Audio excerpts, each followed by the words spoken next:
Halo guys, kali ini soal program makan bergizi gratis. Nah, jadi ada berita dari Kementerian Desa dan Pembangunan Desa Tertinggal atau PDT yang menargetkan setiap desa menyumbang bahan baku atau bahan pangan ya untuk program makan bergizi gratis atau MBG ini. Nah, setiap desa juga didorong untuk punya produk unggulan dari masing-masing desanya. Ya, jadi Menteri Desa dan PDT Yandri Susanto tidak ingin kalau desa hanya sebagai penonton dalam program strategis Pak Prabowo ini ya, makan bergizi gratis. Jadi harapannya desa bisa berkontribusi melalui penyediaan pangan gitu. Jadi lebih lengkapnya kalau kata beliau ini, katanya kami tidak ingin desa hanya menjadi penonton gitu ya, hanya menjadi subjek saja. Kita ingin desa menjadi objek juga dari makan bergizi gratis ini. Ya, mungkin di setiap desa ada kontribusi untuk bahan baku. Begitu kata Yandri dalam rapat kerjanya bersama Komisi 5 DPR RI di Senayan hari Kamis kemarin.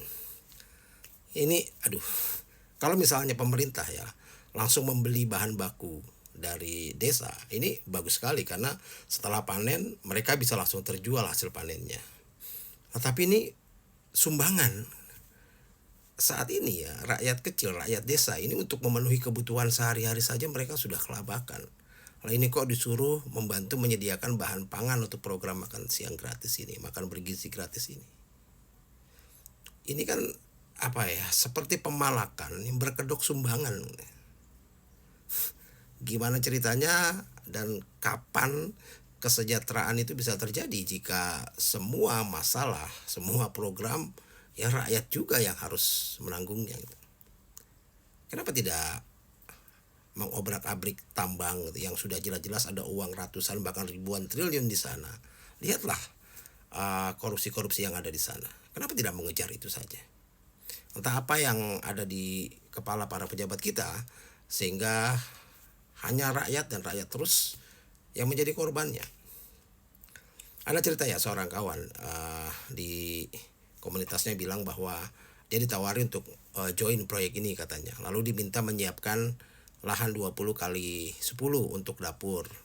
Lalu itu harus pakai biaya pribadi juga untuk menyiapkan makanan yang mau didistribusi itu. Lalu dibayar per 3 hari. Nah, katanya setelah dihitung-hitung itu ya cuma untung sekitar 7 juta saja.